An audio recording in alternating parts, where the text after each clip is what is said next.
Michigan versus Anthony Enright, 24-03717, counsel appearance. Good morning, Your Honor. Matt Nagel for the people. And thank you, Your Honor. Good morning. Jared Austin appearing on behalf of Mr. Enright. He is present with us remotely from the Ingham County Jail.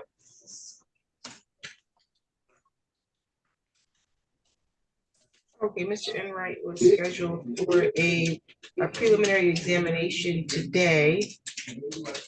Let's see, and I said we would treat today as another probable cause conference because no attorney had been appointed. So have you been officially appointed on this?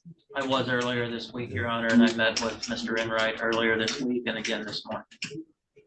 So we just need to get a new date. Is that correct? Well, actually, Your Honor, I think we have resolved the matters, at least as it relates to the district court proceedings. I think both parties would be willing to waive the right to the preliminary hearing and continue the matter on the circuit court at this time, depending on. That's the people's understanding as well. Your Honor. That's how you want to proceed, Mr. Enright?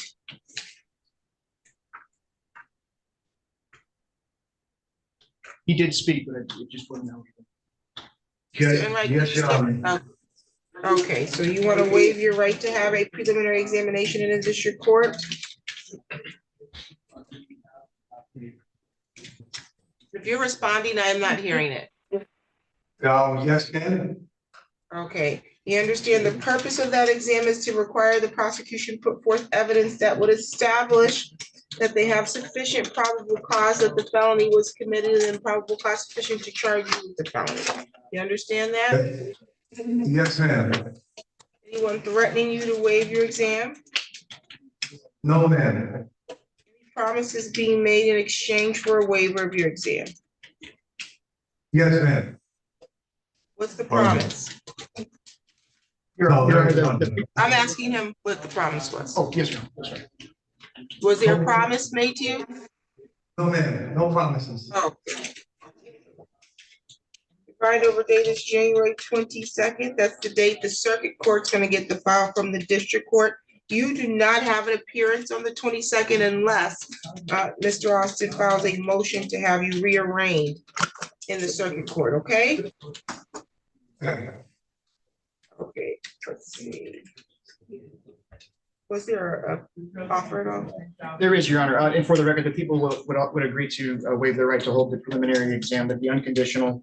The offer in this matter is for this to be bound over as charged, which is to say that there is no habitual offender notice and the people will not be seeking to amend to add the habitual offender notice. And upon receipt at the circuit court, the people would offer to add a count 2, which is possession of methamphetamine. People would, upon successful plea, the people would dismiss count 1.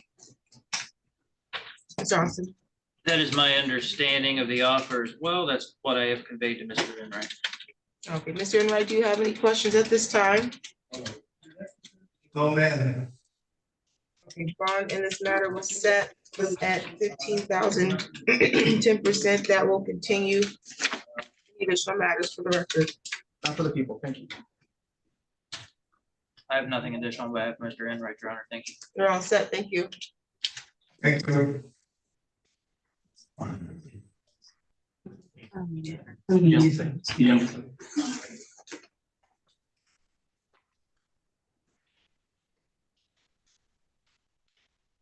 We're ready on Mr. Legian's. What are we doing with Mr. Fly? Mr. Fly, I think that's going to be we're going to be running the prelim on that today.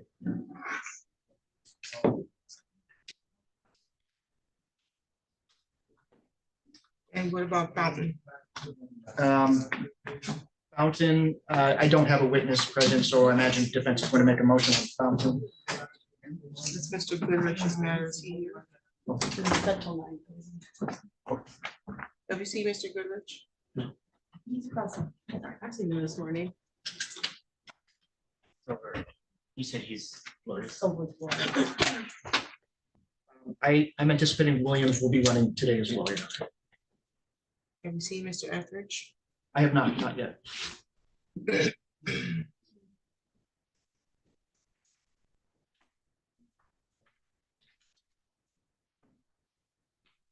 Can you find out where Mr. Milks is? Yes. Because we're gonna bring up five and Mr. Baylor. On the record in the matter of the people of the state of Michigan versus James Legions 24-02146. Morning, Your Honor, Matt Nagel for the people. Good morning, Your Honor. Daniel Certificate from Mr. Legends, who's here in the courtroom, standing to my right. It was the date that was set for a preliminary examination. This is for possession by a prohibited person in controlled substance drug house. My understanding there's an unconditional waiver to circuit court. That is correct, Your Honor. And for the record, I am filling in for the people on behalf of Mr. Randy Berman.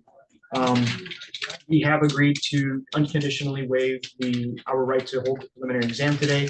And I've instructed to add for the record that upon successful bind over, the people will not be seeking to add additional charges on this file. Counsel. That's my understanding of what we're doing today as well. You understand the purpose of a preliminary examination. So you're going to give up your right today to require the prosecution establish that they have sufficient probable cause that a crime was committed and sufficient probable cause to charge you with the crime. Okay? Yes. Anyone threatening you to do that? Has there been any promises extended to you to get you to want to give up your exam? No. You understand that the waiver is unconditional? You can't get to the circuit court and decide that you don't like how the plea negotiations are working out and you want your exam. Once you waive, it's gone. You understand that? Yes, I do.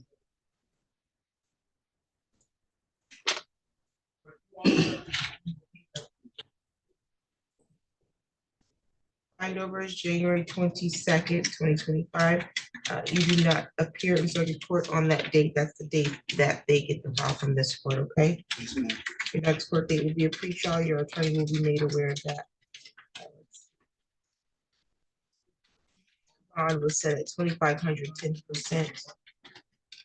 That will continue. Any additional matters for the record? Not for the people, Your Honor. Nothing for the defense. Thank you. You're all set. We're just on Zoom with them.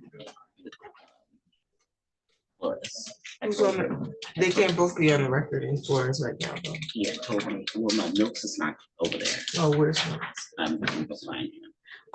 But I told Megan to let Evan know. You said bring up Fly. Well, Efra's supposed to be in the building because he has an exam, so I don't know how he's in. I don't know how he's on Zoom. He may be in one of the conference rooms.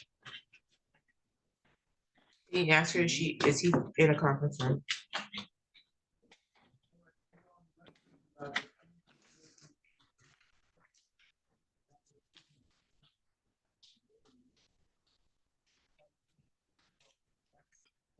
Margie, you're here with Casino. On the record in the matter of the people, state of Michigan versus Francisco Casino, 24-03223. Appearance, please. Good morning, Your Honor, Matt Nagel for the people. Good morning, Your Honor. I have one for Mr. Simmons.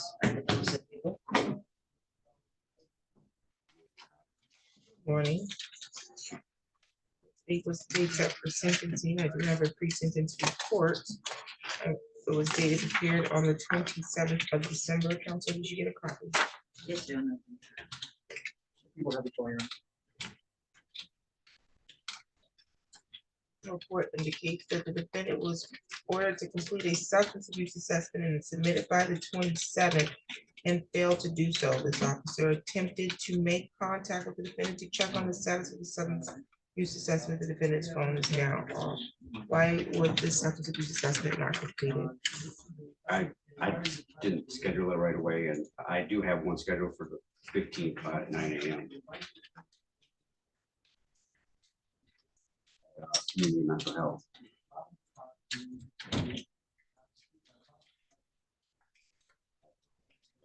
Why didn't you schedule it right away?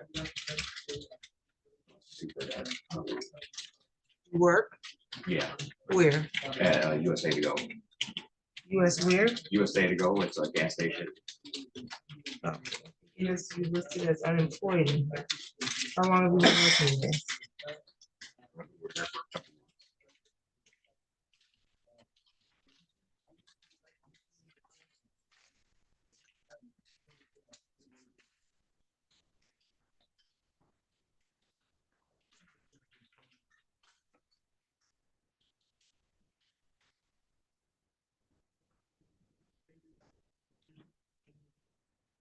Okay, so you completed this form back on November 7th. You reported you were unemployed then. So since then, you got employment?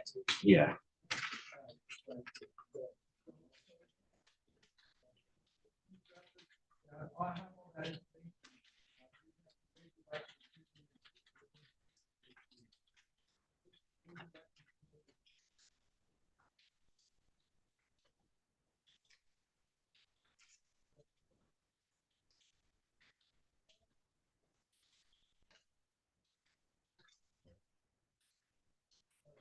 Any other changes to the pre-sentence report?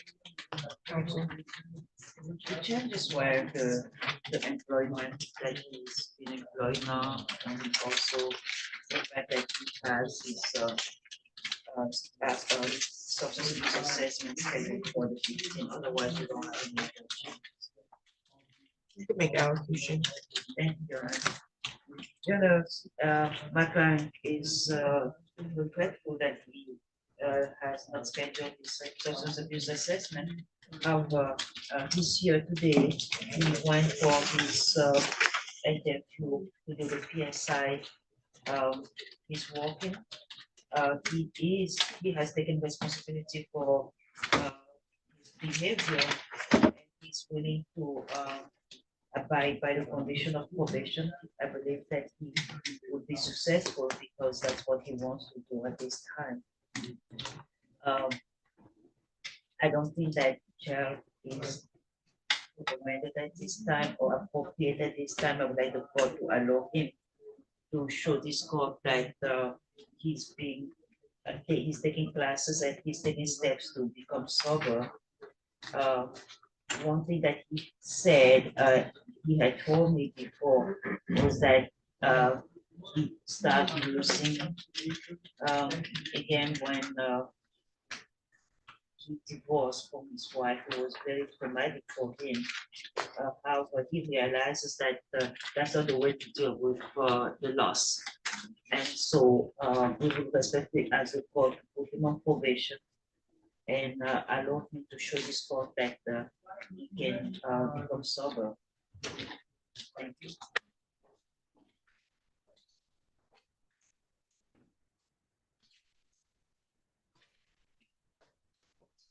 Did you look at the- I'm sorry. did you look about the-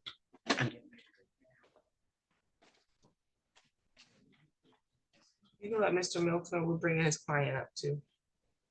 I'm sorry. You can let Mr. Milton know we're bringing up his client. Okay. Thank you. How am I supposed to be assured that you are a candidate that's appropriate for probation if you don't follow very minimal court orders? I apologize, but Your Honor, that was a dumb mistake on my part. I promise. Recommendation is I'm for, just trying to better my life. okay, well, if you want to do that, then it starts with being obedient, following court I order. understand that. Otherwise, you'll be in jail. I don't even know how to meaningfully craft probation for you if I don't have accurate, up-to-date information, which the officer didn't have, who authored this report, didn't have much to work off. He didn't even know you were employed because you weren't at the time and you didn't update it. Nonetheless, I'm going to I was unaware that I had to update it. I apologize for that. no worries. Going forward, you'll be required to provide evidence of your employment probation. You are responsible to update all of your employment and your housing and contact information as it changes, okay? Okay, The recommendation is for you to participate in probation 10 months and to engage in some intensive outpatient substance abuse programming and mental health counseling. And so I'm going to adopt the report and you will be sentenced to a term of 10 months of probation. I am gonna order that you participate in intensive outpatient treatment. Going to order that while on probation, do not use or possess alcohol, marijuana, or controlled substance without a valid prescription. You're required to submit to random preliminary breath testing and urinalysis testing. You're responsible for the cost of that. You're not to be at any bars or any nightclubs. You're not to engage in any assaultive or threatening behavior. You're not to purchase or possess a firearm or ammunition. Do you have any questions so far? No, Your Honor. You will be required to provide evidence that you have employment. You're also going to be required to participate in mental health counseling. You did say that you were getting an assessment at CMH, is that what you said? Yes.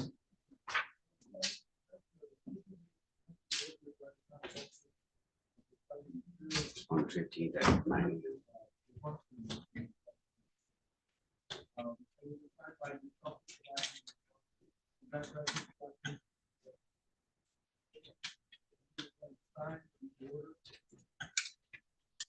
Provide an assessment. I'm ordering that January 15th assessment is completed.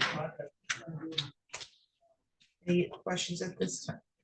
No, Your Honor. There's a $30 per month oversight fee that you're responsible for each month of probation. Oh, that's a total of $300 for 10 months. There's a $75 crime victim rights fee that will be assessed, plus a $50 state minimum cost. That will be assessed.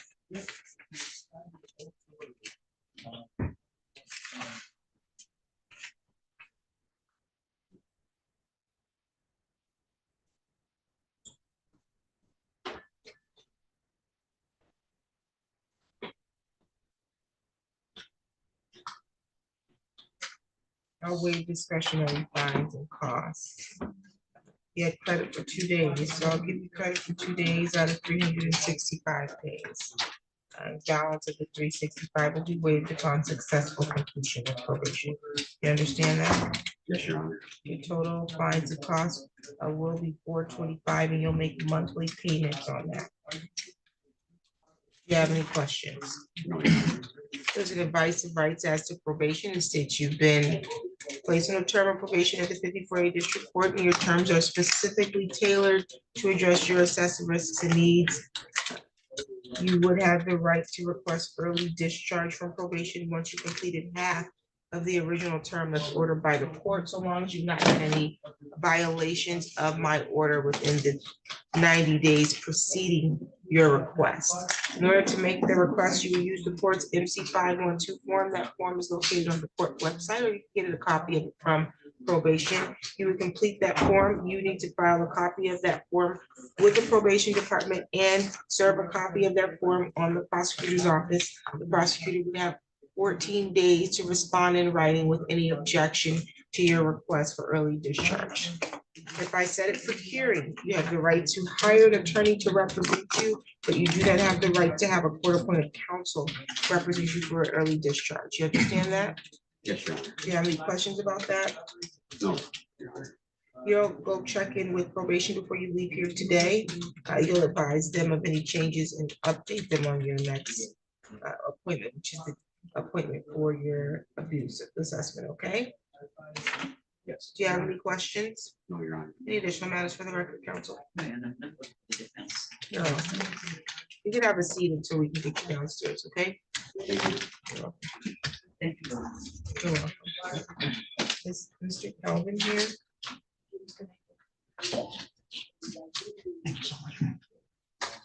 Recording the matter of the people of the state of Michigan versus Kelvin James, 24-03198. Your Honor, Matt Nagel for the people. Karen Robinson, Assistant Public Defender for Mr. James.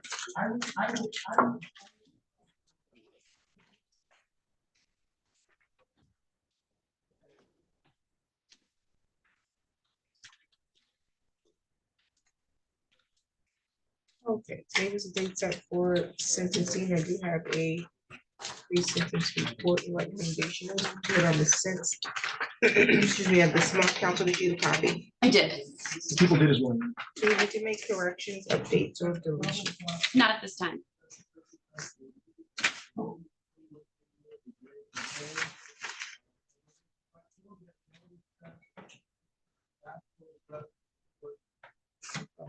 Make out. Yes, Your Honor, we would ask the court to follow the recommendation put forward in the PSI and sentence Mr. James to a term of probation under 7694A to a period of 9 months. He has expressed remorse and is sorry for the actions that he did that day, and has expressed that he has interest in completing the services that would be offered to him under probation. I think he would be a good candidate for probation, so we would be requesting that he follow the recommendation.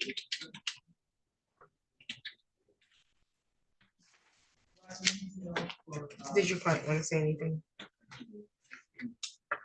No, Your Honor.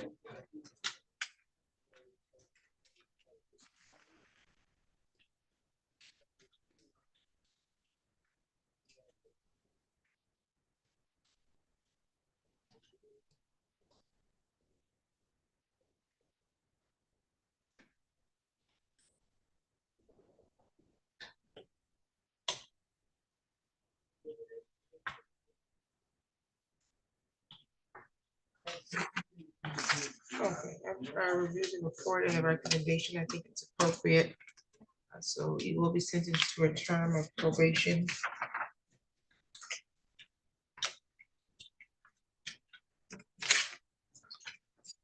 So the sentence will be 92 days in county jail with credit for 4 days. Will suspend the balance upon successful completion of 9 months probation. While on probation, you are not to engage in any assaultive or threatening behavior. I'm going to continue the no contact order with Monica Banda.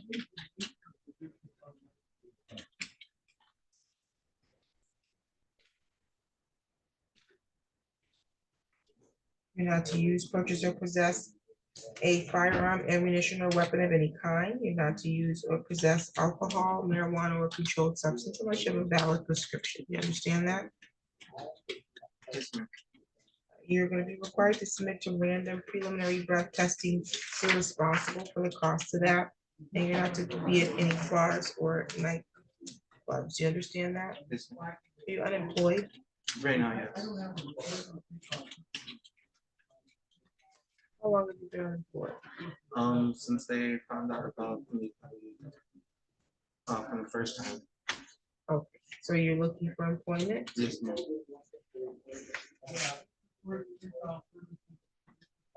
In order to obtain and maintain employment as part of your probation.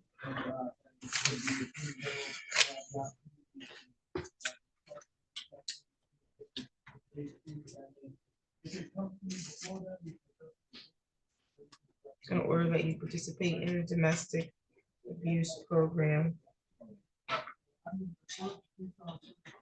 And 769.4A is granted. So any questions so far? It's a $30 per month oversight fee for probation that you have to pay. That's $270 for 9 months of probation, plus a $75 crime victim rights fee and a $50 state minimum cost that's going to be assessed. And I'm going to waive discretionary fines and costs. You'll make monthly payments on your fees, okay?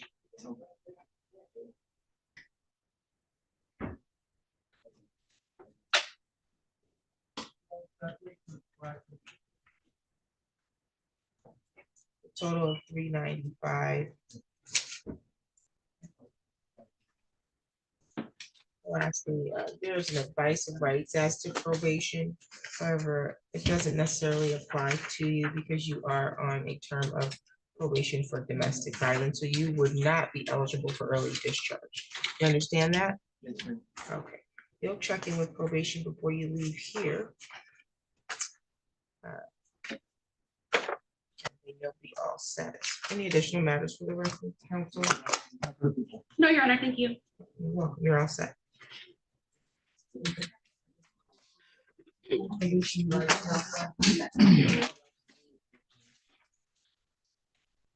Mr. Goodrich. Justin Fountain with you. On the record in the matter of the people of the state of Michigan versus Justin Wayne, problem 24-03726, appearance. Good morning, Your Honor. Matt Nagel for the people. And Luke Goodrich from the Public Defender's Office here to represent Mr. Fountain, who's standing to my right.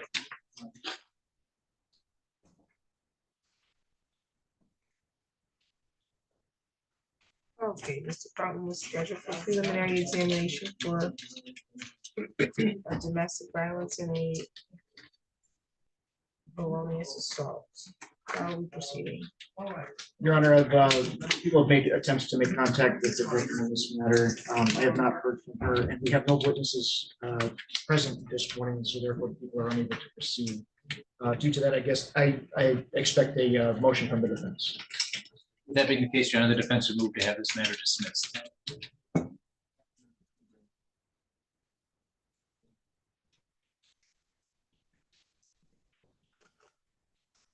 Okay, I had a note here that you were gonna re-bring a motion for bond, but we don't need to do that, correct?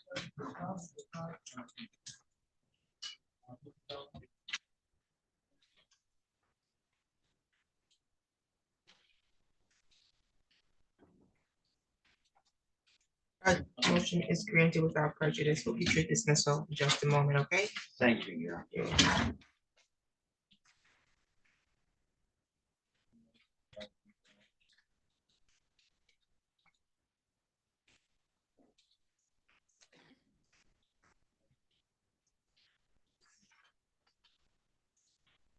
Is that Mr. Fly? Yes. Where's Mr. Mills? Oh, there you go. Mr. Mills. Thank you. Probably should have put Mr. Fly over there. Sorry? He's in your seat. That's, I know, I was kind enough to give it up. that was nice of you. My guy, I am. Are you ready to go? We are going. Your Honor, before we get started with the exams, it's going to my attention. I think Gun Davis is going to be a waiver. If the court wants to get that out of the way first. On the record in the matter of the people of the state of Michigan versus William Gunn Davis, 24-03226, appearance please. Good morning, Your Honor. Matt Nagel for the people. And good morning, Your Honor. Assistant Public Defender Aaron Schroeder on behalf of Mr. Gunn Davis, who is present and standing to my right.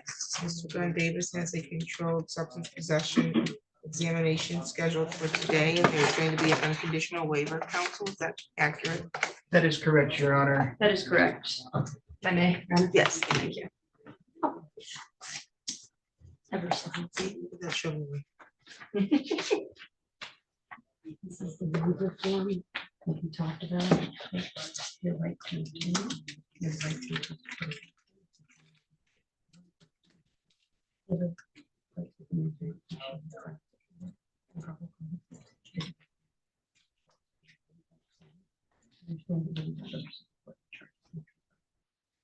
Questions?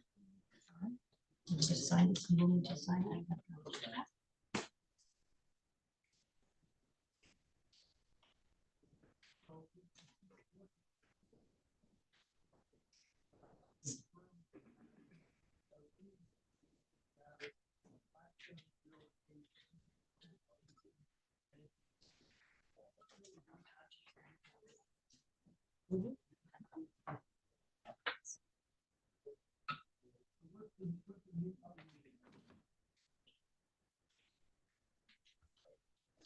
Your Honor.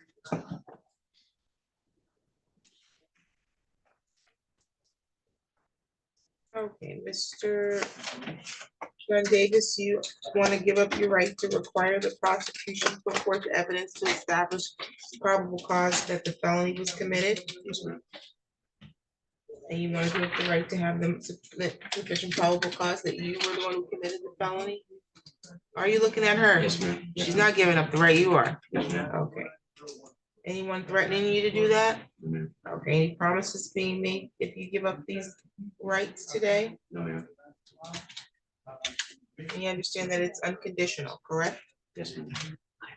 Was there an offer for this? There is, Your Honor, upon successful bind over, people have offered that in exchange for the guilty plea to count one, the people would dismiss the habitual offender's second notice.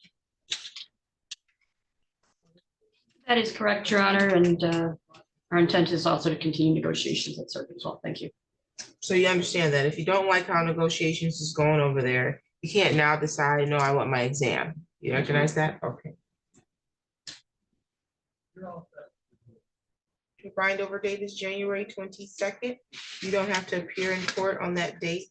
That's the date the circuit court gets the file from the district court, okay? Yes, ma'am. Your next court date will be a pretrial and your attorney will be made aware of what that date is, okay? Yes, ma'am.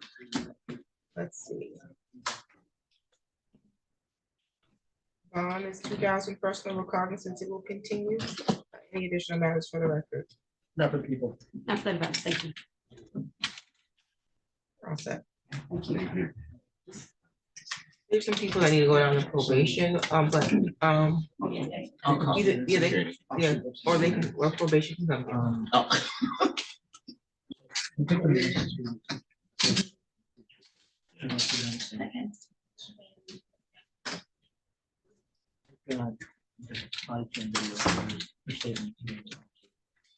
On the record, in the matter of the people of the state of Michigan versus Ronnie Fly 24-3730. Council appearance. Good morning, Your Honor. Stephen Nelson, on behalf of Mr. Fly, Mr. Fly present and to my right. Good morning, Your Honor. Matt Nagel for the people. Okay, today was the date set for preliminary examination, and my understanding is that we're ready to proceed. That's correct, Your Honor.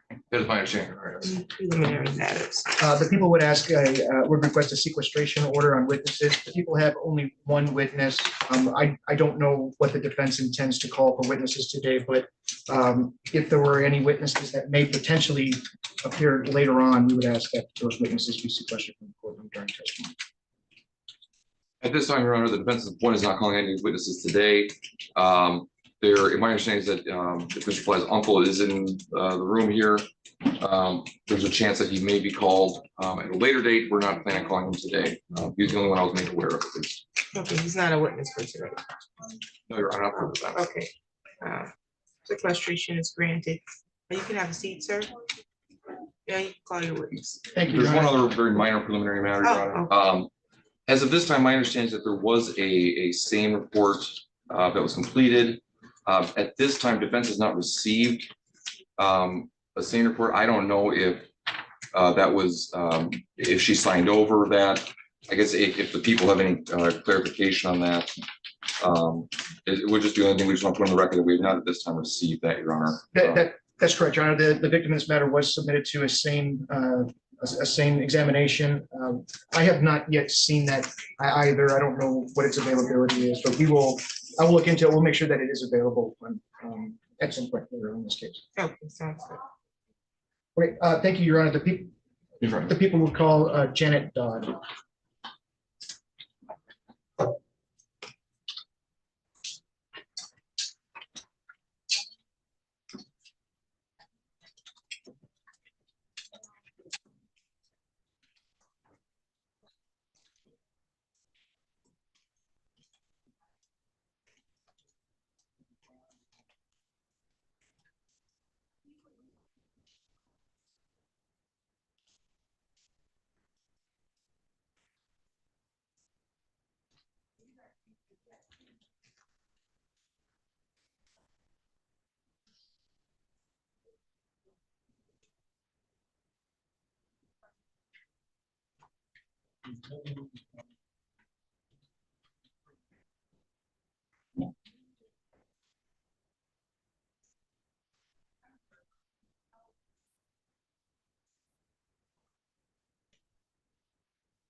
solemnly swear or affirm the testimony you're going to give is the truth and the whole truth under penalty of perjury?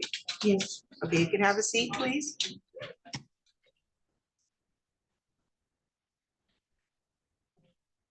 There's a microphone that's in front of you, and the purpose of that microphone is so that the lady behind you can hear everything stated on the record. It does not, however, amplify your voice for the courtroom at all. So I need your responses to be loud and clear. So far, you're doing just fine, okay? All of your responses need to be verbal, so no head nods or shakes, no mm-hms and uh-huhs. Otherwise, we'll have to ask you, is that a yes or no? So we can make it clear in the record. If either of the attorneys objects to a question, you'll stop answering. That's because I have to make a ruling on whether or not their question was appropriate or the answer would be appropriate to give under the law, okay? So first, state your first and last name and then spell both. Oh my God. JANTDODD. Thank you, Your Honor. Good morning, Ms. Dodd. Thank you very much for being here. I know this is hard. I'm going to ask you some personal questions. But we're not in a hurry. We're not in a rush. You just take your time in answering. Be as truthful as you can remember. Okay? If you don't remember something, that's fair. It's a good answer. You just tell me you don't remember and we'll deal with that, okay? Ma'am, I'm going to take you back to December 21st of last year, 2024. Do you remember that day? Yes. You know a gentleman by the name of Ronnie Fly? Yes. How do you know Mr. Fly? We were talking at the time. Do you have a prior relationship with him, friend or something like We that? was friends How long have you known Mr. Fly? a couple months. And in those couple of months, did you get to know him well enough that you would recognize him if you saw him again? Yes. And do you see him in the courtroom today? Yes. May I ask you to point to him and identify an article of clothing that he's wearing? He's wearing a jumpsuit. Your Honor, would the record reflect ID? No objection for purposes of preliminary, Your Honor. So noted. So on December 21st, did you say that you were speaking to Mr. Fly? Yes. Can you tell the court about that conversation? He wanted me to come chill with him. And where was he? He was on the street called Davidson. And was that in the city of Lansing? Yes. Is that the county of Hingham? Yes. How did he communicate with you? Do you recall? A phone. Was it a phone call or a text message? It was text messages. Okay. And did you agree to meet with him? Yes. And so how did that occur? My brother dropped me off at the library where I met him at. And we walked back to where he was staying at. Do you remember the address where he was staying? I don't remember the address, I just know it was Everett Apartments. The Everett Apartments? Yes, Ma'am, those are also in the city of Lansing, yes, county of Hingham? yes, Did Mr. Fly live there? yes, Was that his apartment? no, Whose apartment was it? his aunties, So you walked there together? yes. What happened when you got there?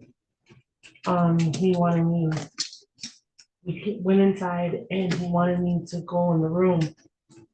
At first I did, and then I started getting scared. When you say the room, what room is that? The bedroom, Is that in the front of the house or the back of the it was house? the back of the house. And he wanted you to go into the bedroom? Mhm. Is that a Why? yes? Is that a yes? Yes, Why did he want you to go into the bedroom? I guess he wanted to, Objection, Your Honor, speculation. She is indicating that she's guessing at this point. Did you want to respond to the objection? I'll rephrase, Your Honor. Sustain. So it's okay. You don't have to guess. Did he say anything to you about something that was in the back room? he wanted me to come in there with him. Okay. And you know that how? He said it, Okay, perfect. Did you go into the back room with him? Yeah, I did. Did you want to go in the back room at that time? No, I didn't, Why did you go into the back room then? because I was scared, Why were you scared? because I knew what was about to happen. You followed him into the back room? Yes, And what happened when you got there? he pulled his pants down and laid on the bed. When he pulled his pants down and laid on the bed, how did you feel in that moment? Scared. Do you have any physical reactions? I was starting to cry. Did you say anything to him at that time? I said, "What are you doing?" Did he tell you? He wanted me to give him oral sex. What did you say? At first I said no, and then he made me do it. What did he do to make you do it?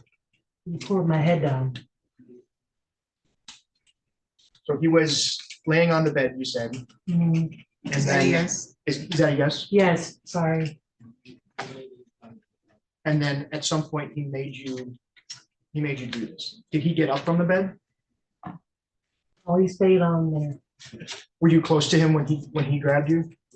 Yes, How did he grab you? with his hand. Remember which hand? Was it one hand, two hands?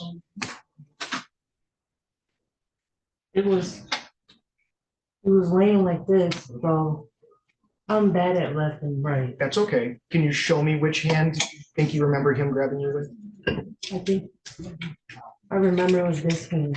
And were you on that side of him? I was in front. So let the record show that the witness indicated with her left hand that was the hand that she was grabbed with. And his hand grabbed you where, ma'am? The back of my head. And then we're going to start getting into some difficult questions here. When he grabbed you with his hand by the back of the head, what did he do next? He pushed me down on his penis.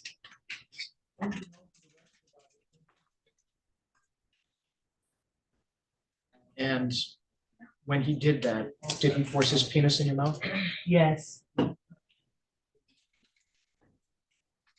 Were you saying anything to him in those moments? I was choking. How were you choking at that time? He stuck his penis all the way in my throat. So were you trying to pull away from him at the same time? Yes, Yes. And because of that, that caused you to gag. yes.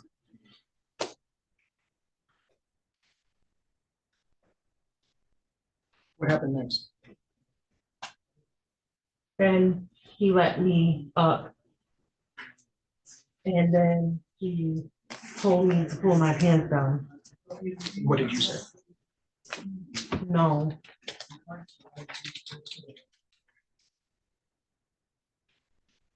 did you feel at this time? scared still. You said a moment ago you were crying. Were you still crying at this point? Yeah,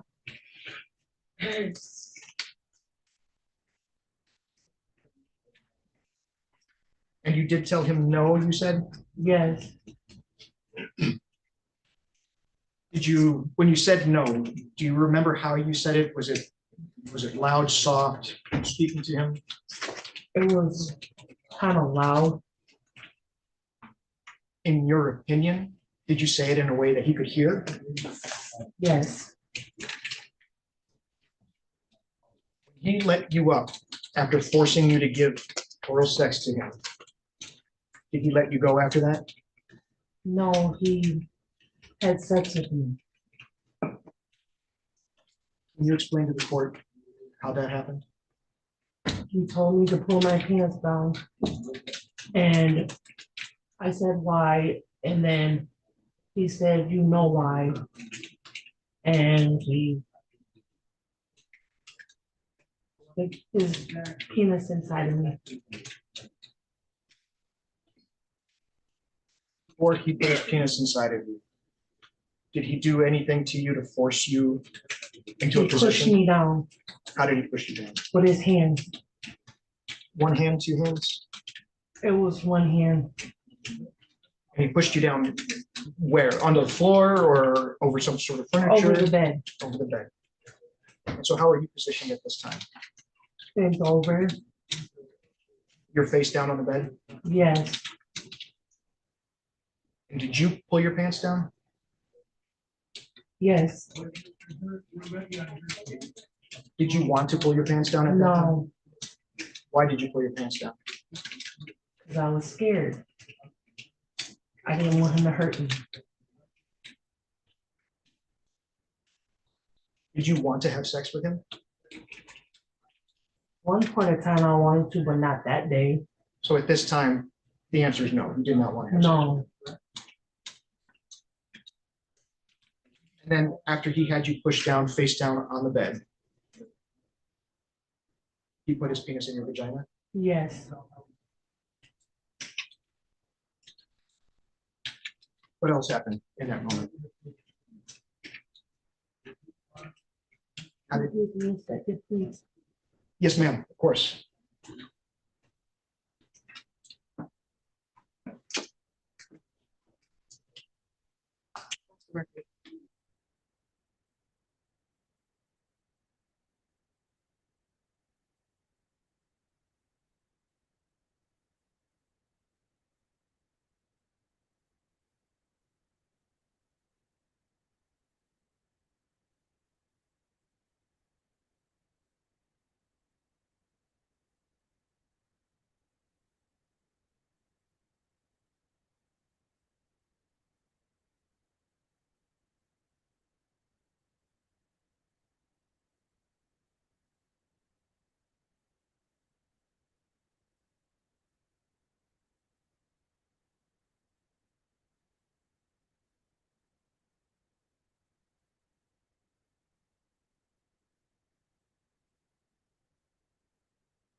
Back on the record.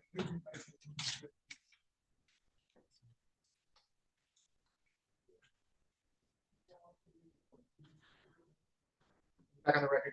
Thank you, Your Honor. All right, Janet, before we took a break, I believe the question was, while he had his penis inside you, did he do anything else in that time? He was holding me down by my neck. And the way he's positioned, you're face down on the bed. Yes, Is he behind you? yes, So when he's grabbing you by the neck, what part of your neck is he grabbing hold of? the back of it right here. Now, could you tell which hand he was using to hold you down? All right, You think the right hand? yes, To be fair, though, in this position, you were looking away, correct? I was looking straight. Yes, ma'am. And when he was holding you by the neck, could you breathe? Yes, it was just hurting me. At any point during this time, while he's forcing himself inside you, did there come a moment where you struggled to breathe? Yes. Can you explain that to the court? What was that? I guess when he was. Objection, Your Honor. She's guessing at this point versus whether actual knowledge of this, Your Honor. I think it's just something to clarify. Can you clarify that for us? I can, Your Honor. It sounds to me like when you say, I guess it's probably a turn of phrase. Do you remember a moment in this incident when you couldn't breathe and then tell the court what you remember about the time you couldn't breathe? Oh, I don't remember. Okay. That's just strange. Was there a moment during this incident where you couldn't breathe? Objection, Your Honor. I Yes, think this is there asked and answered at this point, and he's just trying to elicit an answer. She just said she doesn't remember. So I think that. I'm sorry, which file did we just give her? Sorry. James and. We needed him to take the defendant. You all can follow, go down to the fifth floor, please. James and Casino. Thank you.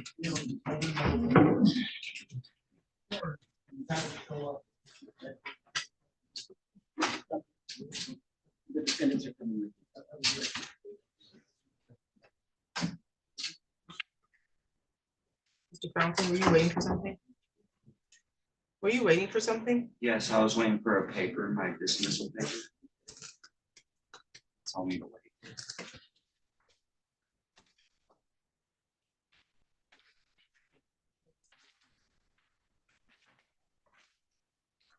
Signed it, he just needs a copy.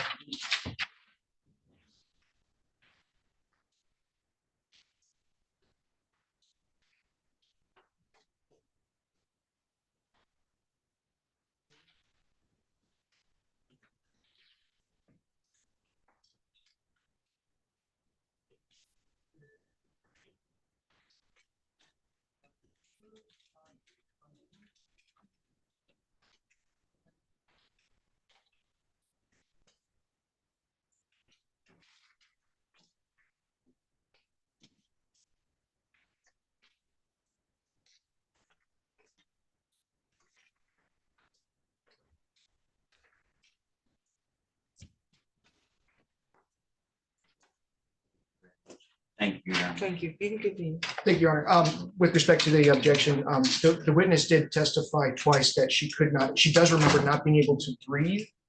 I think, to be fair to the witness, she also testified that she was facing away from the defendant. So I think a better question, perhaps a better answer for the witness would be if I were to rephrase and ask what she felt, what she experienced, as opposed to what the defendant did. Okay, so are you withdrawing the question? Is that what you're saying? I think I'll rephrase you. Okay. I think the objection, however, wasn't asked and answered.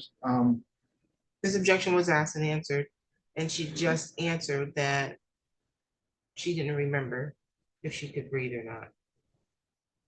She couldn't remember how she couldn't breathe, but when I had asked previous specifically, do you remember a time when you couldn't breathe? She said that the witness answered yes. When I asked how, she mentioned she guesses, and I think she was going to guess what the defendant was doing. And again, to be fair, So then she you wasn't. did ask previously then. And then when I asked again, which I did ask, do you remember a time when you couldn't breathe? She answered again, yes. She remembers. So the objection is asked and answered. It sounds like you did ask.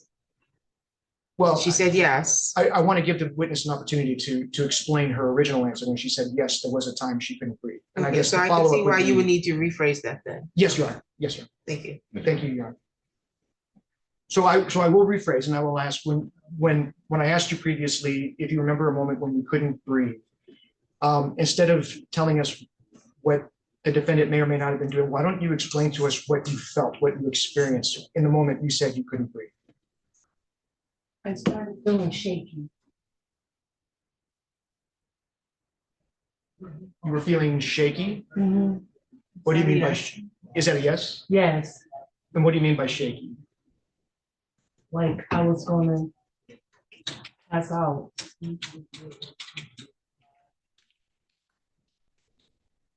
So you felt like you were going to pass out, and in that same moment, was your body shaking? Yes,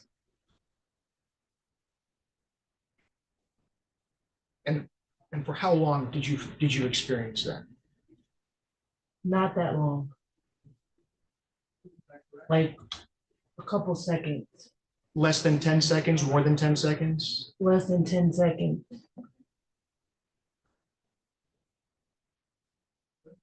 And then what happened next? How long did this go on for?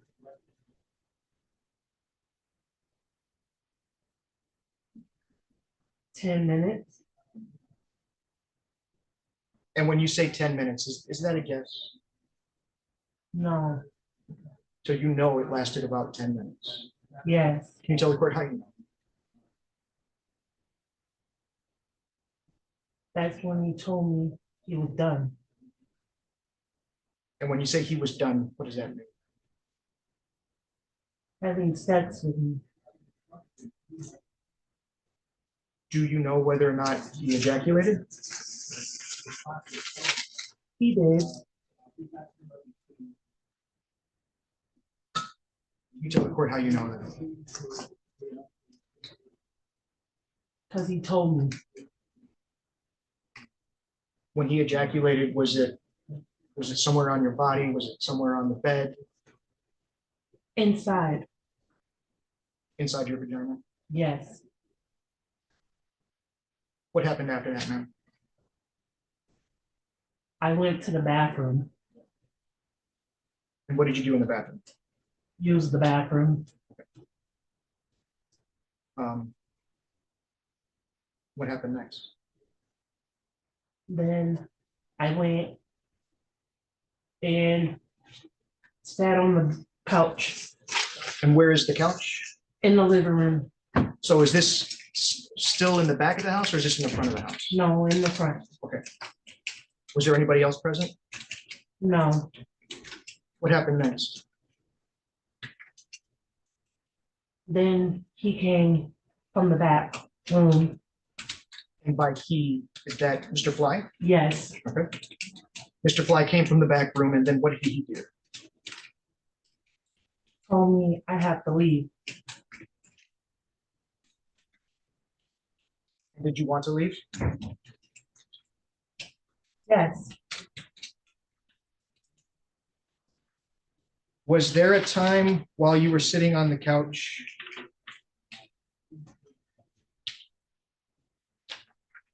Let me rephrase.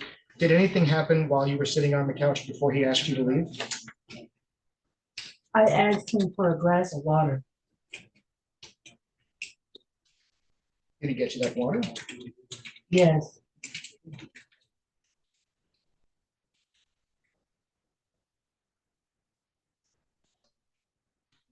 Did anything else happen while you were sitting on the couch? no, So the incident then in the back room that you just explained to the court, that was the only time he forced himself on you? no, Was it the only time that day? yeah,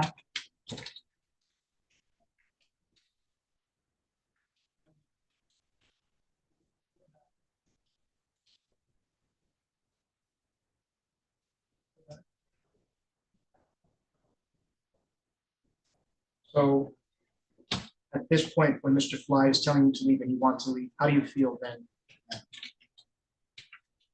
I walked out the door.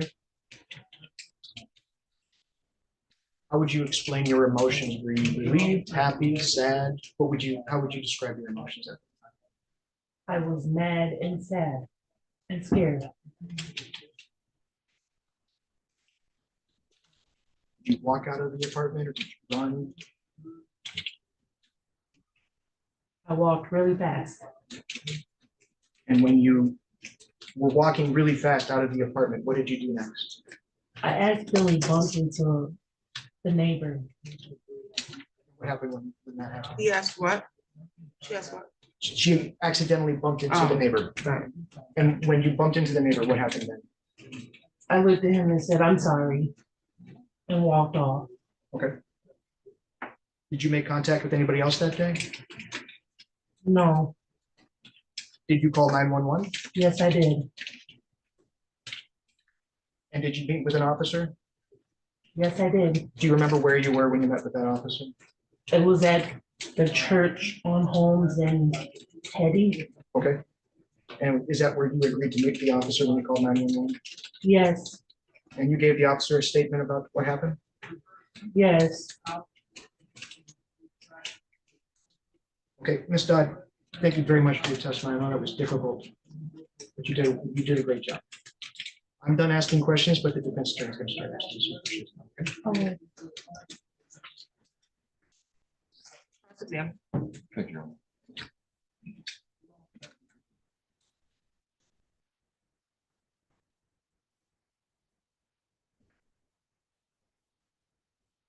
Morning, ma'am. I understand this is difficult. I've got to ask some questions, okay? If you don't understand my question, ask me to rephrase. If you don't know what I'm saying or something like that, please ask me to rephrase or whatnot. Don't feel compelled to answer if you don't know the answer, okay? Okay.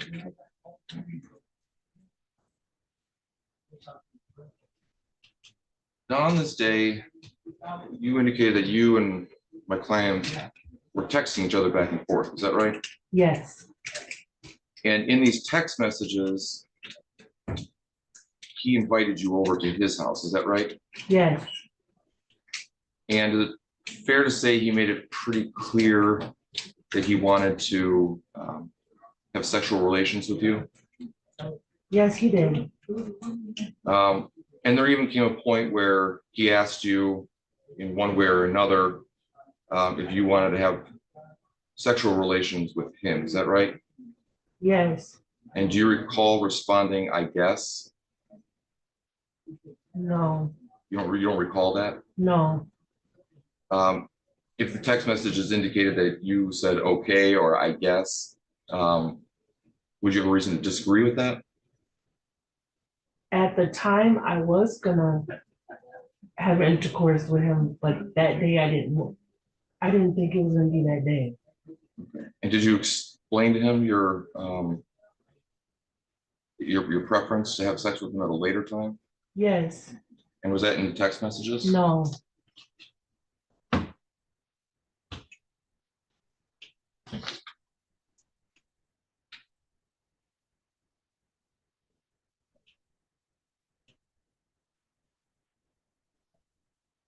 So it's my understanding then that at a later time, you said something to the effect of I'll have sex with you at a later time. Is that right? yes, Was that when you were in person with him? no, it was on a phone call. Was the phone call that day? No, So it was a different day that you expressed that. Is that right? yes,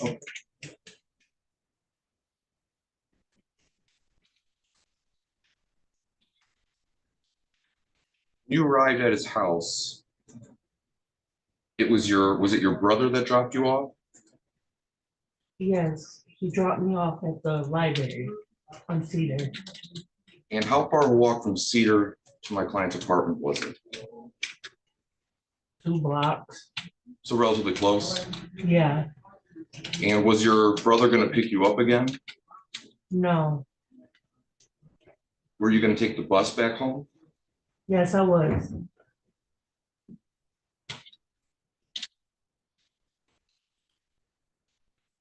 You still had your cell phone with you when you were walking to my client's house. Is that right? the one that I was texting him on, Correct. no, I don't have that one no more. I'm sorry. On that day, Oh, did you have it then? yes, Okay. And did you have it when you were walking to his apartment? yes,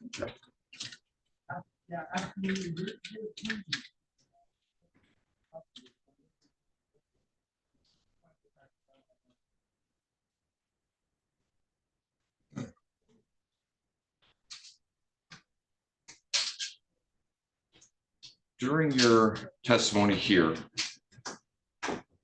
you indicated that my client invited you to go into the back room, correct? yes, And you indicated that you didn't know why he invited you to go in the back room. no, I didn't, But he was clear on his intent regarding the text messages. Is that right? yes,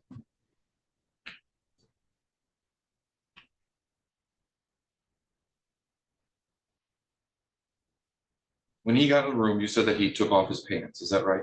Yes, And he was lying down on the bed. Right. yes, And would we say lying down, like his back was flat on the bed, is that right? yes, Was his whole body on the bed? no, Were his legs dangling off the bed? yes, And you said that you were in front of him, is that right? yes, And you were standing at that time? yes, And he asked you to perform oral sex. yes, Did you indicate to him that you did not want to perform that? yes. Did there come a point where you did get down, did you get down on your knees? Did you stay standing the whole time? I was standing the whole time. And so you had to bend over, is that right? Yes, In order to perform oral sex, is that right? yes, And you said the entire time prior to that moment, he was still lying down flat in the bed, right? yes, And it wasn't until you bent over that he grabbed your head, is that right? yes,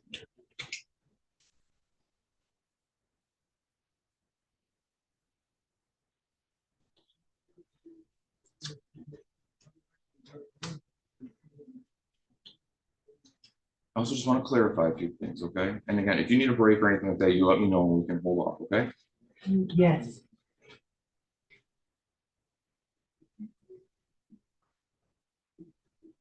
There came a point where he asked you to pull your pants down, is that right?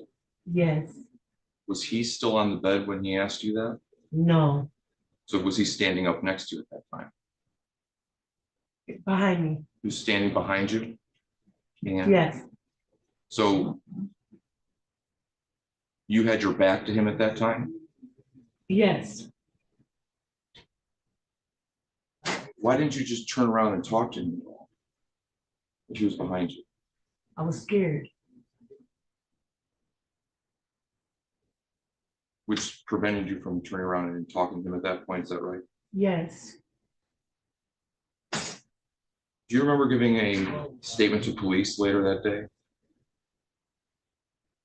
yes, And that was at the church, is that correct? yes,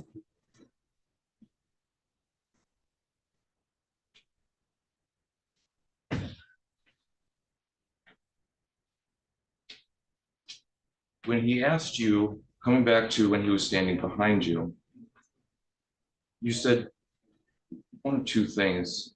He asked you to pull your pants down. I think at one point you said no, is that right? yes, But you also said on direct that when he asked you to pull your pants down, you said why, is that right? yes, And again, this was still with the understanding that what his expectation or what he was hoping for to happen, what he expressed in the text messages, is that right? yes.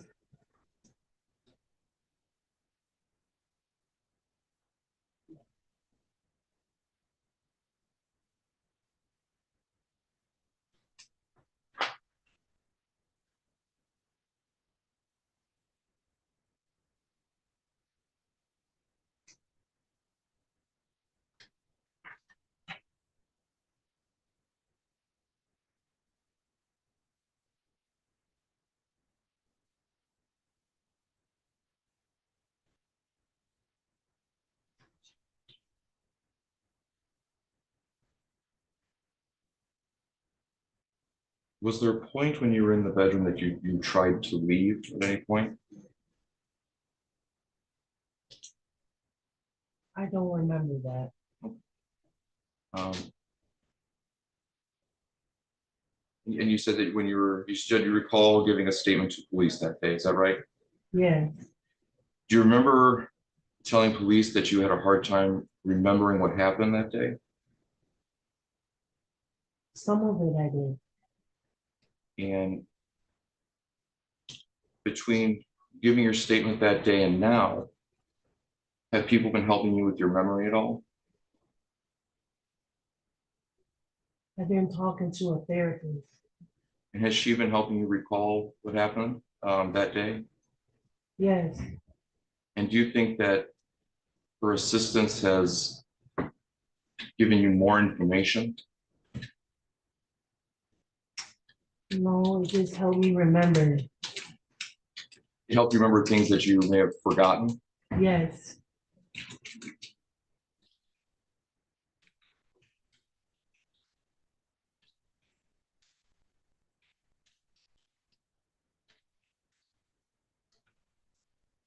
Therapist that you have in town?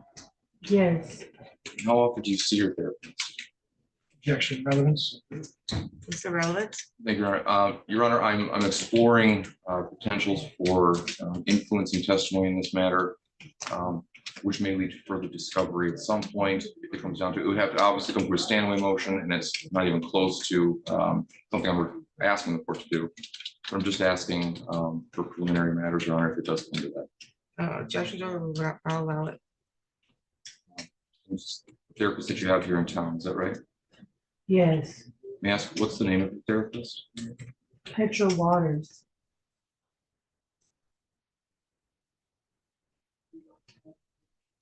I'll move on from there. Thank you.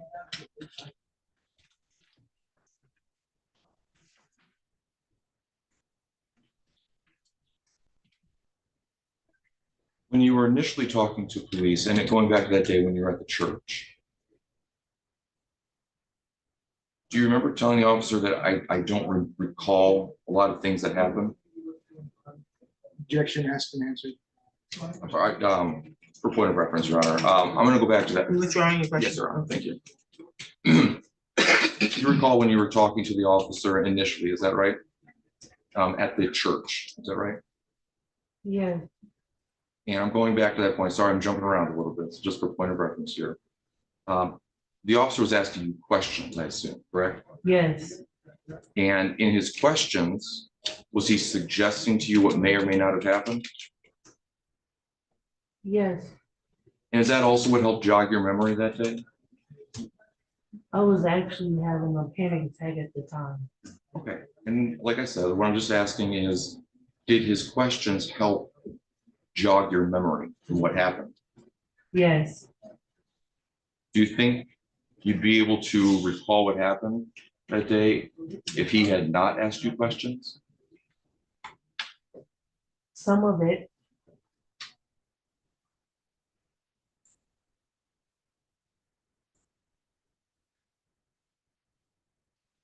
I have short-term memory loss because of another situation.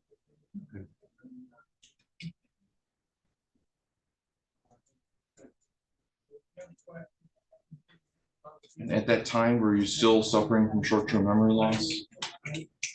Yes, Do you often have to have people help you remembering things? yes, sometimes. And I can understand it's challenging having short-term memory loss, right? Yes,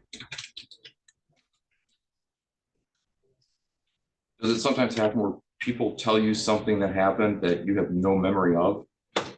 sometimes.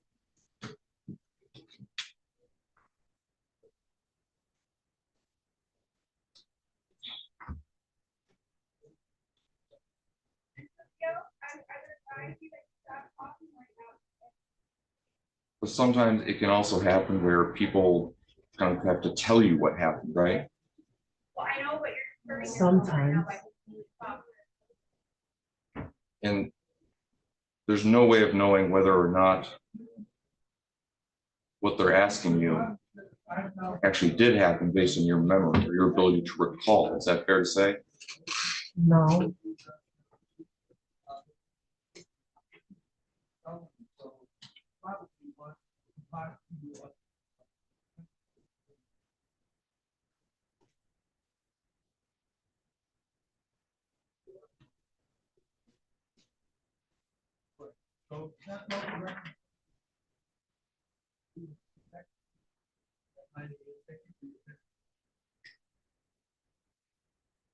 So go back a little bit, okay, to being in the bedroom. Do you actually remember telling my client you do not want to perform oral sex?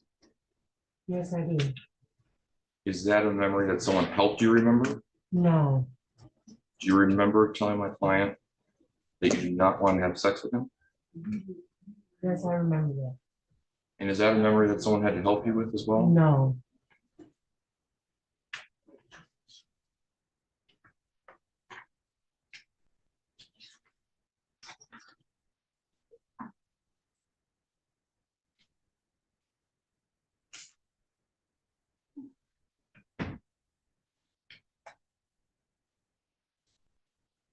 When you came out of the bedroom and you sat in the living room, remember that part?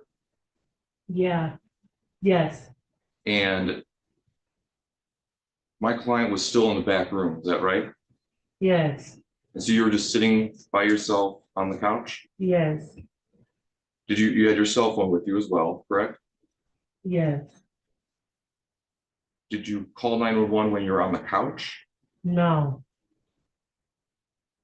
But you did ask my client for a glass of water, is that right?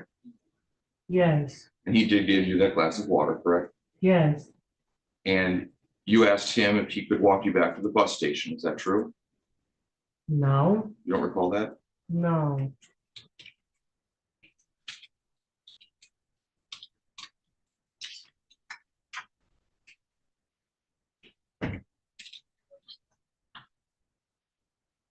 He told you to leave though, is that right?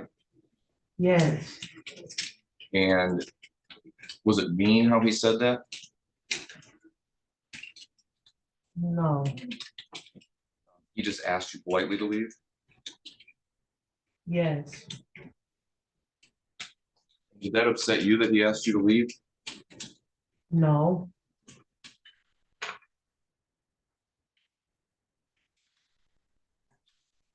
How long were you sitting on the couch alone by yourself before my client came out of the back room? couple minutes, And how far away was that couch to the front door? it was right next to it.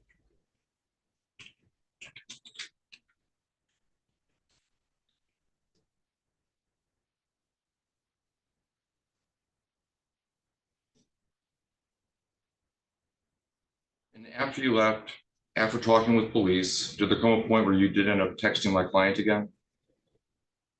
No, Was there a point that you ever called my client again? no,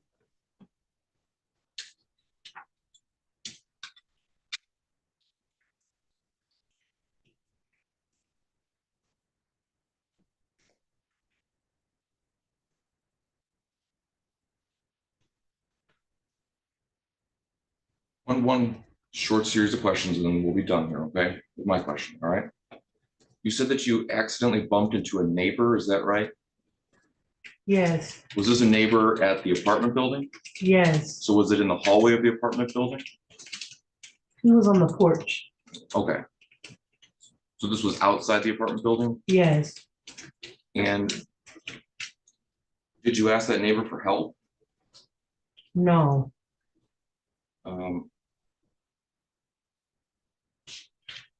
Do you know who that neighbor was? no,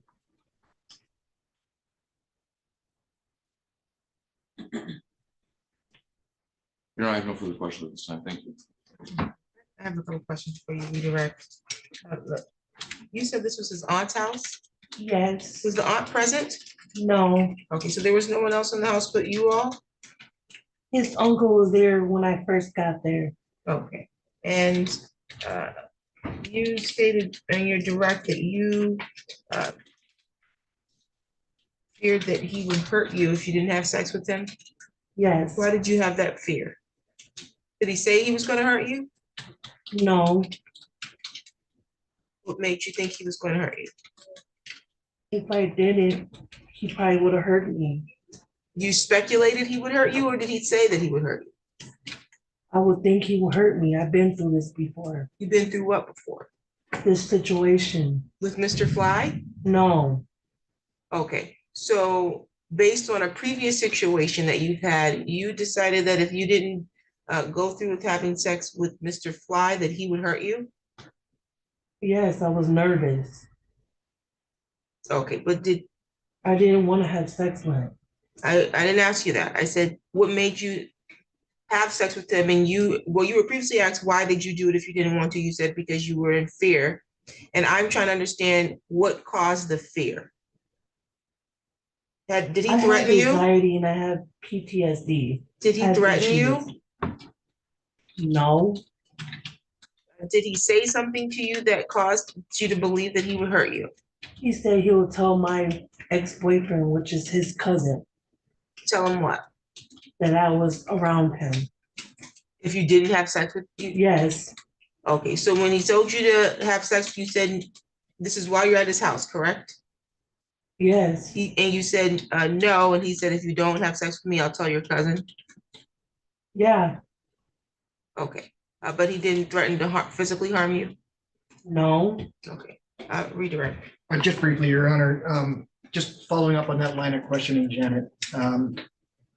Do you remember on direct exam when I asked you about the incident with the oral sex? Do you remember testifying that you told him no about the oral sex? yes, And then after you told him no, you testified that he physically grabbed you by the back of the head and forced you on him. Do you remember testifying to that? yes, he did.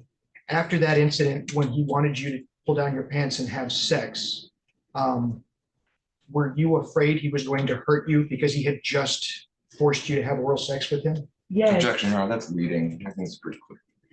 No, the objection sustained, question suggested and answered. Was there anything about the incident in which he forced you to give him oral sex that caused you to be fearful of anything that would happen subsequent? yes, And why? Why? I didn't want to do anything with him. I just broke up with his cousin. Did he do anything to make you feel like he was going to get physical with you again? I don't recall. That's fine. Thank you, Ms. Dunn. I have no further questions. Thank you. I asked a couple questions. I don't know if you had any cross-examination based on my question. Just to your questions, Your Honor, not to the redirect. If I step out, please stop me outside the court's question. You indicated that the uncle was at the apartment when you first arrived. Is that correct? Yes, And this cousin that you previously dated, was that the uncle's son? no, Did the cousin live at the apartment there? no. It was his mom's apartment, the cousin's mom. It was the cousin's mom's apartment. Yes, Okay, thank you for helping with that. But the uncle was not the father. no, Okay, So was that the cousin's uncle too? Is that Bruce? yes, Okay. okay.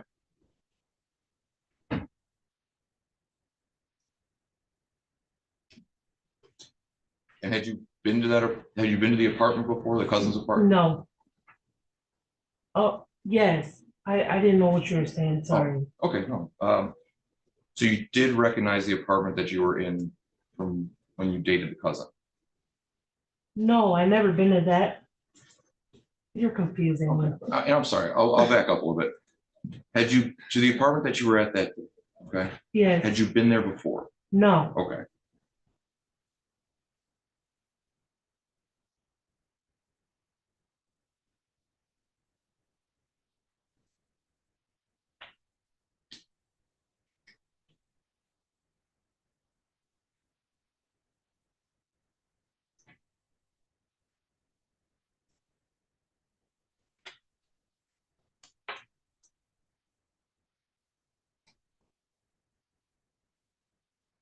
I have no further questions. Thank you. I redirect. No, Your Honor, thank you. Ms. Witness, be excused. Yes, Your Honor. Thank you. You may be excused, ma'am.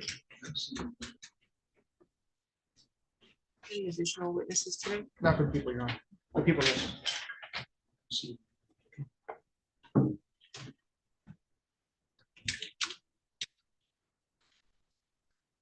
Is the defense calling any witnesses? No, the defense is not. Argument. Thank you, Your Honor. Based on the testimony, the people are going to dismiss count 3. The testimony was unable to support that count, so the people will nolly on that one. As it relates to count 1, criminal sexual conduct in the first degree. The testimony here was that at the beginning, actually, based on the testimony, I think I'm going to start with count 2. So as it related to the testimony, the first thing that the witness testified to was that the defendant had asked her to join him in the back room of the apartment. This was a bedroom. When she went back there, the defendant, according to the testimony, the defendant asked the witness to give him oral sex. And in that moment, the witness testified that she told the defendant no. She testified that she said it in a way that she spoke to him, and in her opinion, he could hear her. The witness said no to the defendant with regard to oral sex. The testimony further established that after giving the defendant her answer, the defendant grabbed her by the back of the head. I think the testimony was that he did so with his left hand and pulled her down and forced his penis in her mouth.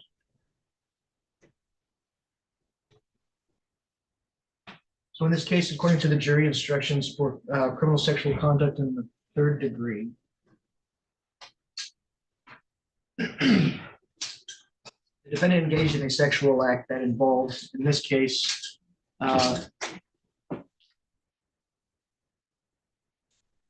entry by the defendant's penis into the complainant's mouth.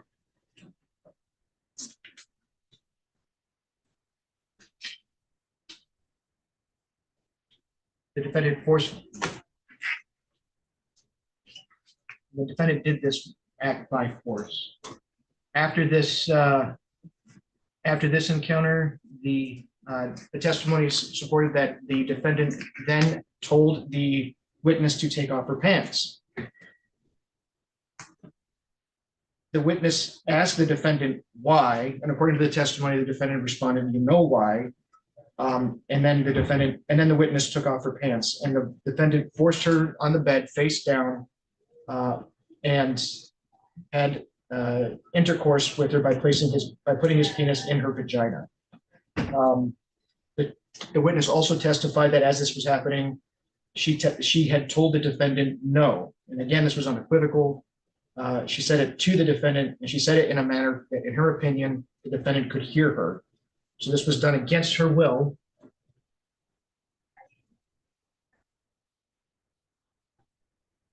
And that during this incident, although the testimony was a little fuzzy, but again, to be fair to the defendant or to the witness was facing away from the defendant, and so was unable to say clearly exactly what the defendant did to cause this, but she testified that she did experience at one point an inability to breathe. Although it lasted only a few seconds, the inability to breathe caused her to physically shake, and she felt for a moment as if she was going to lose consciousness due to the inability to breathe. So for the purpose of count 1, criminal sexual conduct in the 1st degree, this is a sexual penetration, penis to vagina, under circumstances involving assault by strangulation. And that would also support count 4, based on the testimony that that the witness was caused by the defendant to be unable to breathe to the point where, again, her body shook and she felt like she was going to pass out. And again, although the witness is unable to say exactly what the defendant did to cause that, the witness did testify that she was face down on the bed looking away from the defendant. So she's unable to say exactly, without speculation, what the defendant was doing to cause it, but her testimony supported that it was caused by the defendant. Based on that testimony, Your Honor, we would ask that this case be bound over on counts 1, 2, and 4. And again, based on the testimony, we are unable to meet our burden on count 3, so people would dismiss count 3. Thank you, Your Honor. Thank you. Your Honor. Your Honor, I'm asking that the court dismiss the charges against my client.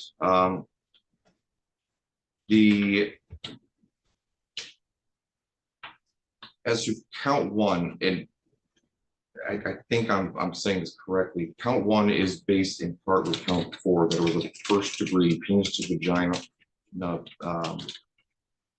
penetration based upon an assault by strangulation. As to those two counts, Your Honor, the law has been very clear that in a situation where, in this case, the assault by strangulation and the CSC, according to the prosecutor's theory, all happened in the exact same act. In other words, my client allegedly forcing her to have oral sex also caused the inability for her to breathe. This being a single act, Your Honor, it wasn't that it was in the commission of another felony. It's that it was all the exact same felony, Your Honor. When it comes to even the prosecutor's discretion in bringing about charges, Your Honor, here it is what the courts have often been concerned of regarding overcharging a defendant, that is artificially dividing a clearly single major offense into an unreasonable number of related components. And this is from People v. Carmichael, 86, Nijab 418, Pinsight 423. It's a 1978 case, Your Honor. The situation here is that they're not part and parcel of one another. CSC during the commission of a felony is typically while or in the course of a burglary, for example, the defendant commits a CSC. It's in the course of that. Here, if there was no CSC, there was no assault by strangulation of the prosecutor's theory. It cannot be part and parcel. It cannot be separated from the two. Therefore, I do not believe that there is sufficient basis to uphold a count 1, Your Honor, or count 4 without, I think, specificity from the prosecutor's office. As for count 2 here, Your Honor, I believe the people are stretching quite a bit regarding there being some force or coercion. We don't know if there was any coercive effect here in the sense of a threat of physical harm or anything along those lines. The court's questioning, I think, kind of laid that bare to the fact that there was no force or coercion in this matter. So for these reasons, Your Honor, I ask the court to dismiss the charges against my client. Thank you. Here we are. Just with respect to the argument on, I think that, correct me if I'm wrong, but I think the defense just argued that the strangulation took place during the oral sex portion, and that is not the people's theory. The witness did testify that she was choking during that, but that was with relation to her testimony that she was trying to pull away at the same time. And so I imagine a lot of stuff was going on there. But the strangulation in this case, Your Honor, was a separate act that occurred during the sexual intercourse. While that was happening, the witness testified that she was strangled somehow, as I already indicated. So that would be the people's theory. I don't think that meets the spirit of the decision in the case that was cited by defense, if I understood the argument correctly. But on that note, Your Honor, we would stand by our request to bind over as previously stated and defer to the court's decision. If I may clarify briefly. Sorry. Yeah, no, I'm good. Yeah, but go ahead. I apologize, Your Honor. During the testimony, it came out that when there was allegations of vaginal intercourse, that she indicated that she could breathe at that time. Then there was just some confusion about kind of her statements with that. I don't think it ever came out she could not breathe. She did say that it hurt, but not that she couldn't breathe, was my understanding. That's why I believe that it was the well, the testimony about the alleged penetration, penis to vagina, she says that he was holding her down by her neck. That is what he's using to connect, correct? Yes, Your Honor, correct. I understand, yeah. Not, nothing to whether or not she could breathe or not. I did ask whether or not she could breathe, and if you remember a time when she couldn't breathe, and she said, yes, there was a time. The answer to my question was yes, that being that there was a time she couldn't breathe. Then there was my follow-up question, where she said she guesses, in this, again, in fairness to her. More than one time where the allegations are that, I guess, is the potential for airflow to have been inhibited in some way. Correct. But my understanding of the facts, as she gave her testimony, is that there was a portion where she choked or was choking during oral, and then a portion where she was being held down by her neck. My assumption is that was what the cause of the strangulation connected to count one was. That's correct, Your Honor. Yes, sir. Is, your understanding is that it was the holding by the neck part, Your Honor? Holding by the neck, yes. And then I apologize regarding previous argument. Then I would just say at this point, I do not believe that there's no point to support the fact that her breathing was inhibited during that time. Thank you, Your Honor. Thank you. Today was the date that was scheduled for preliminary examination. The burden is on the prosecution, and they only need to establish more than mere suspicion that the crime alleged or crimes alleged occurred. They do not need to prove each element beyond a reasonable doubt. Even if, as the facts are laid out, there is what we believe to be a question about a material fact, that creates a fact for a jury to find. They need to flush out any further facts. That's not the job of the court today. In addition to that, the court will be the sole determiner of credibility of any witnesses. We only had one witness today, and that was Janet Marie Dodge. She testified that on or about December 21st, 2024, that she was in the area that she identified as Everett Apartments in Lansing, Ingham County, which would make venue appropriate in this court, that she reported to that address. I think she said she had her brother or someone help escort her or take her to this address to meet the person she identified in court as Ronnie Fly, the defendant, and that she and the defendant had been what she termed talking or in some level of a dating relationship for a short period of time. That when she arrived, that he advised, he being Mr. Fly, advised that he wanted her to go into the bedroom. She testified that when she got in the bedroom, that Mr. Fly took off his pants and got in the bed. She testified that she was scared, that the defendant said he wanted oral sex, and she stated that he made her do it by pulling or forcing her head down into his penis area and grabbed her by the back of her neck, pushing her down on his penis and forcing his penis into her mouth. She testified to choking and trying to pull away. She stated he let her up and told her to pull her pants down. She testified that her response was no. He said that he wanted to have sex. She said that she told him no. When questioned directly by a prosecution as to whether or not her no was given in a form or a way that could be heard, she said she believed so. And then she testified that the defendant pushed her down onto the bed, holding her down by her neck, pulled her pants down, and forced penetration, penis to vagina. She testified that on cross-examination that there must have been some communication or indication early on, maybe via text message, that indicated that there was an interest in her engaging in sexual activity with Mr. Fly, and maybe that was her original intention. And only I'm not clear as to that, but we don't have evidence sufficient to support that. But that when she arrived, she said she had changed her mind, or she was changed the timeline, I should say, as to when she wanted to engage in those things. And she says that she communicated, not via text, but to Mr. Fly, that there had been a change in her timeline of those events.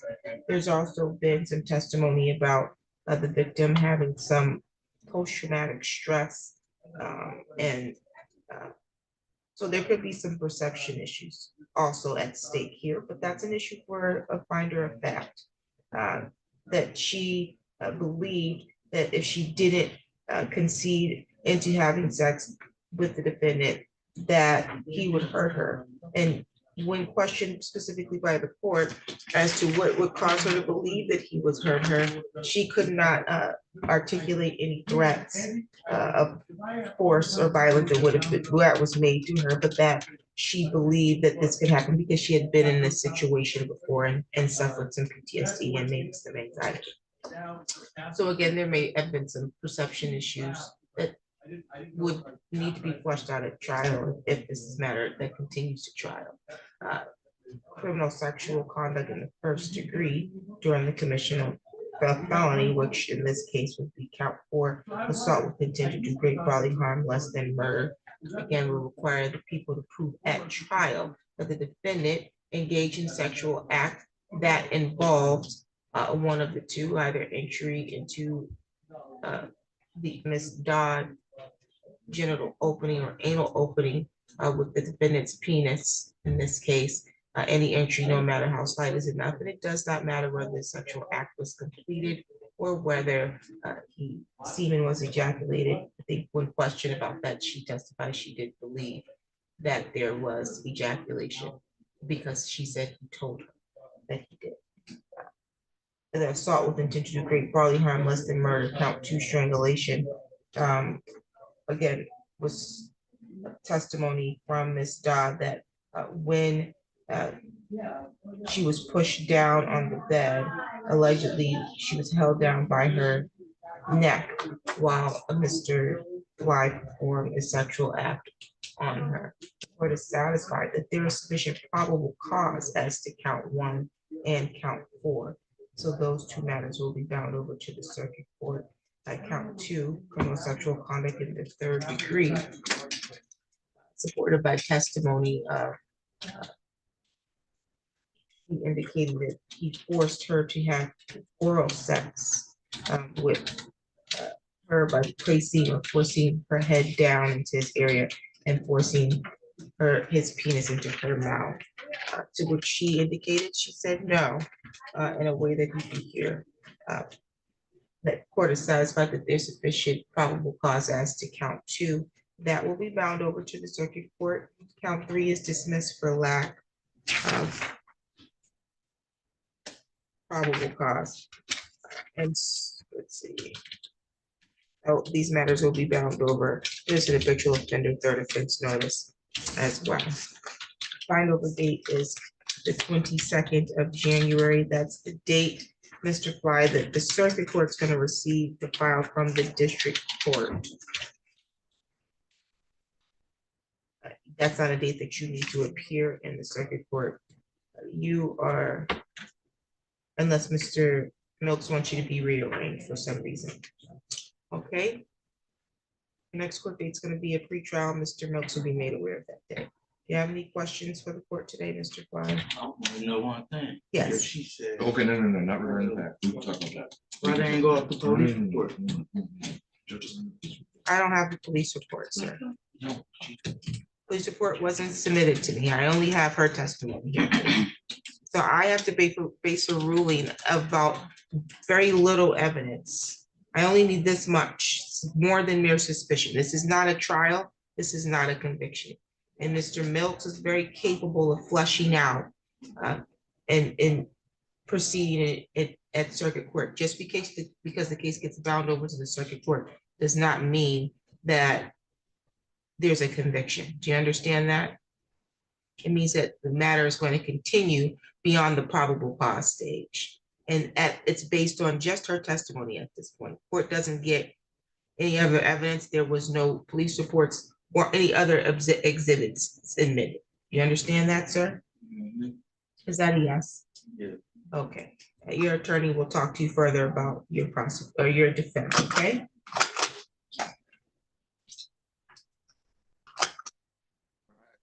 The court did bind over on 1, 2, and 4, is that right? 1, 2, and 4 is Thank you. bound over. That's correct. Bind over date is January 22nd, and bond in this was 5,000, 10%.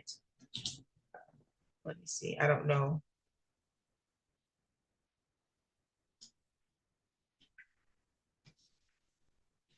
If we were addressing bond today. Your Honor, the people did want to just mention with respect to the bond. The allegations that came out during testimony today are quite serious. They are of a violent and sexual nature. The 10% bond as it stands currently, the people feel that the community would be at risk if the defendant were released on these charges. count one as bound over is a life offense. So we would ask for an increase in the bond amount, keep it at a 10% bond, but we would ask at least $50,000, 10% bond. Mr. Mills. Your Honor, I don't think there's any basis to increase the bond at this point. I think the court noted pretty well that there are some pretty significant issues in this case regarding the facts here, regarding some memory issues. The violence here, I just don't see it that is so outside the scope of potential here, where there's even some questions to whether or not there was an actual threat being made.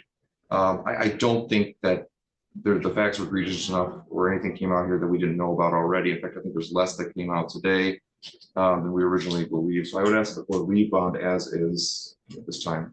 The client has already obviously shown he's unable to pay the full amount, Your Honor. So whether left here or not, I think for his economic status, Your Honor, $500 is appropriate, as it would be for someone with sufficient means at $50,000. Your Honor. Thank you. I would agree. I heard the facts, and I'm notwithstanding the fact that I believe there was sufficient probable cause. I do believe there's still some sufficient issues that need to be addressed, and I think testimony supports that there may be some perception issues from the victim as to what actually took place and what she may have perceived to be potential to take place based on her mental state. And so I don't believe that there were, and that's based on her testimony, there were no threats of violence that were made. We're not even clear as to whether or not, if in fact she was held down by her neck, if that was held in a way to cause her to be restricted, just restrict her air. Who knows? I don't think that the elements as even laid out by the testimony support an increase in the bond. Bond will continue at 5,000, 10% with a no contact order. And I believe GPS tether was also ordered. You're all set. Thank you.